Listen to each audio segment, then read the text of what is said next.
Baik, nama saya Roy Grace Sibuan, NIM 210401179, mata kuliah pengantar ilmu kemaritiman dengan Bapak dosen Wiwin Kunsuma Atmaja Putra. Di sini saya akan mempresentasikan tentang sosial budaya maritim. Baik, saya akan menjelaskannya tentang sosial budaya maritim.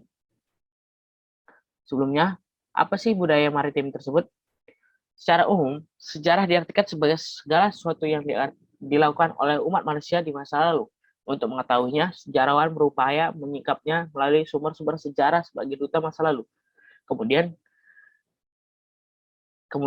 istilah maritim diadopsi dari bahasa asing dalam Oxford English Dictionary maritim atau dibaca dengan maritime yang artinya laut.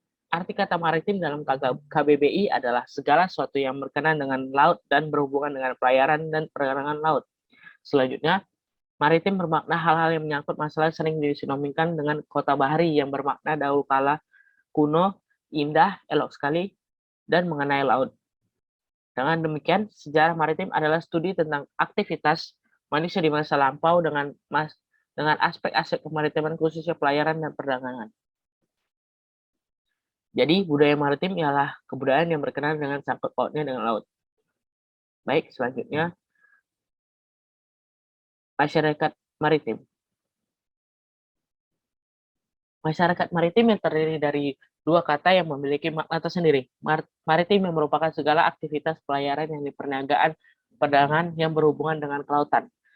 Dan sedangkan masyarakat adalah sekumpulan manusia yang secara relatif mandiri, cukup lama hidup bersama, mendiami suatu pulau atau wilayah tertentu, budaya yang sama, melakukan sebagian besar kegiatan di dalam tersebut.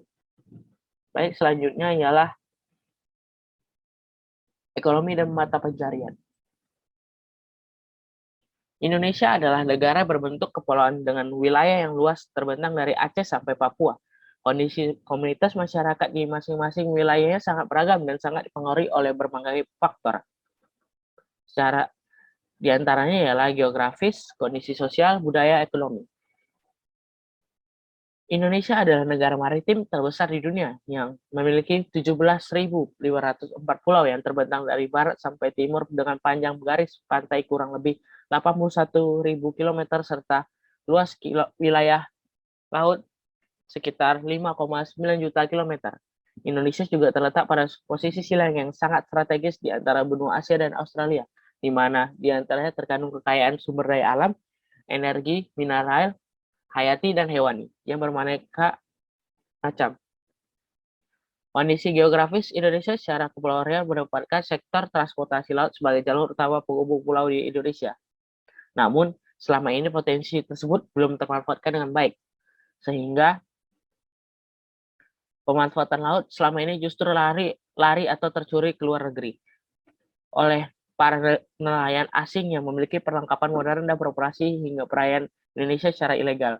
Dalam konteks inilah kerjasama dalam pengelolaan potensi perdayaan tersebut sangat diperlukan.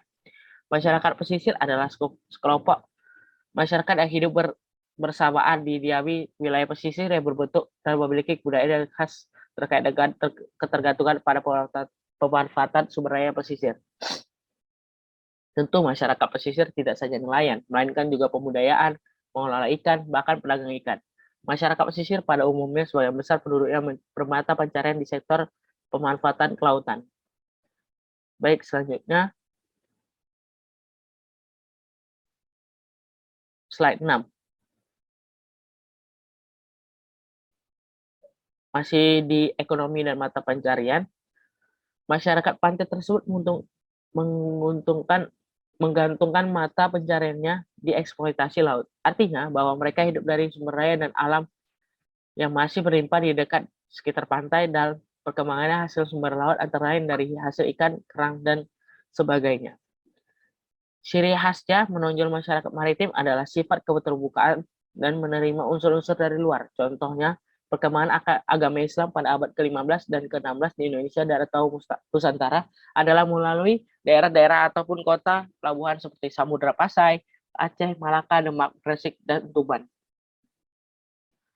Dalam hal religi, berorientasi kepada kepercayaan adanya dunia roh dan lebih khusus lagi penghormatan kepada roh nenek moyang mereka. Pada masyarakat pantai, terutama masyarakat nelayan atau pelaut, upacara semacam itu juga ditunjukkan kepada tokoh-tokoh mistis penjaga laut, seperti Ratu Pantai Selatan dan Ratu Pantai Utara, agar mereka diberi keselamatan menjalankan pekerjaannya sebagai nelayan atau pelaut. Ciri masyarakat penduduk pantai suka melakukan hubungan interaksional dengan penduduk pantai lainnya maupun terhadap masyarakat pedalaman. Kalau masyarakat pantai dengan masyarakat pantai lainnya, yaitu dalam bentuk perdagangan dan pelayaran. Sedangkan dalam masyarakat pedalaman, yaitu tukar menukar hasil laut dengan bahan pokok seperti beras. Masyarakat pesisir pada umumnya telah menjadi bagian dari masyarakat yang pluralistik tapi masih memiliki jiwa kebersamaan, artinya bahwa struktur masyarakat pesisir rata-rata merupakan gabungan karakteristik masyarakat perkotaan desaan. Karena struktur masyarakat pesisir sangat plural, sehingga membentuk bentuk sistem dan nilai budaya yang merupakan akulturasi budaya dari komponen yang membentuk struktur masyarakatnya. Masyarakat pesisir mempunyai sifat dan karakteristik tertentu yang khas dan unik. Sifat ini berkaitan dengan sifat usaha di bidang perikanan itu sendiri.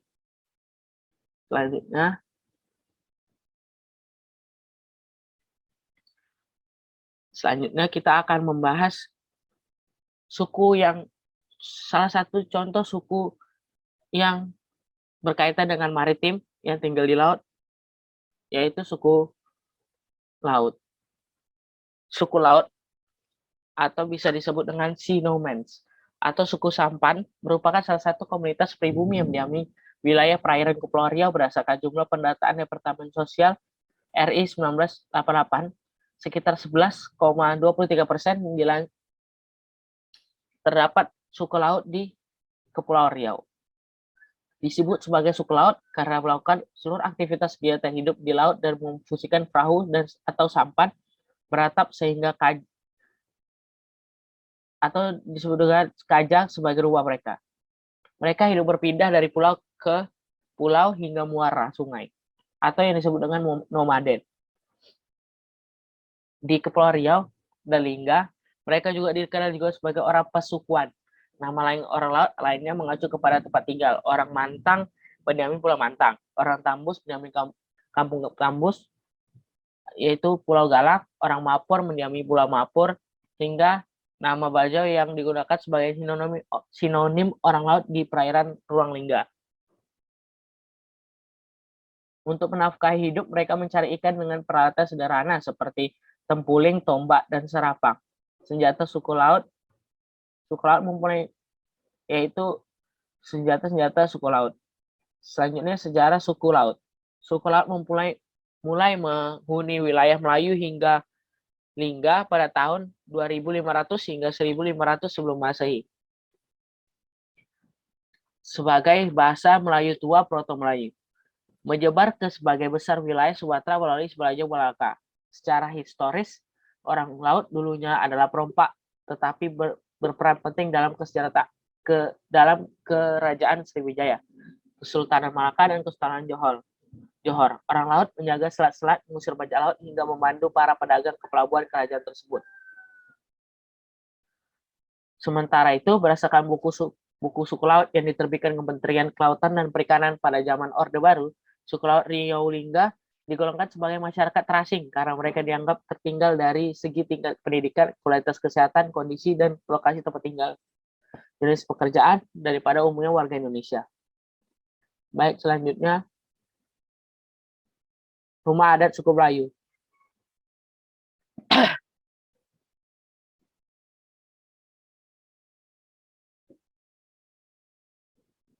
Rumah adat suku laut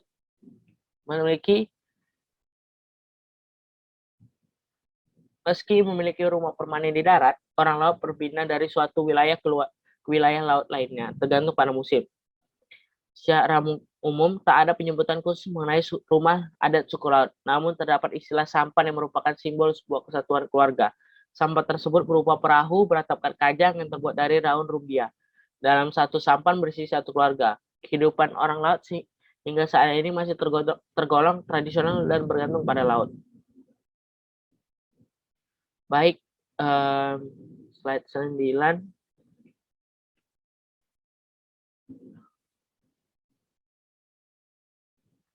Orang suku laut adalah sasaran empuk bagi para kelompok dominan di darat. Yayasan Kajang menemukan banyak praktek rentenir dan monopoli harga ikan yang dilakukan oleh kelompok-kelompok daratan. Hasil ikan yang didapat dari suku laut banyak ditipu oleh orang darat dengan memonopoli dan melakukan praktek rentenir. Pada musim utara yang dikenal sebagai musim dengan gelombang laut tinggi, membuat orang suku laut harus meminjam duit kepada pemilik warung untuk kebutuhan sehari-hari dan bahan pangan lainnya.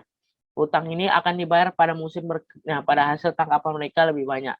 Namun monopoli harga ditentukan oleh pemilik warung dengan langsung memotong untuk pembayaran hutang dari jual beli hasil tangkapan tersebut. Selanjutnya, suku laut juga memiliki mata pencarian, salah satunya dapur arang, merupakan tempat di mana kayu bakar yang diperoleh dari kayu bakau diolah sebagai arang dan diekspor ke negara tetangga, biasanya ke Singapura, sebagai bahan baku utama pembuatan arang.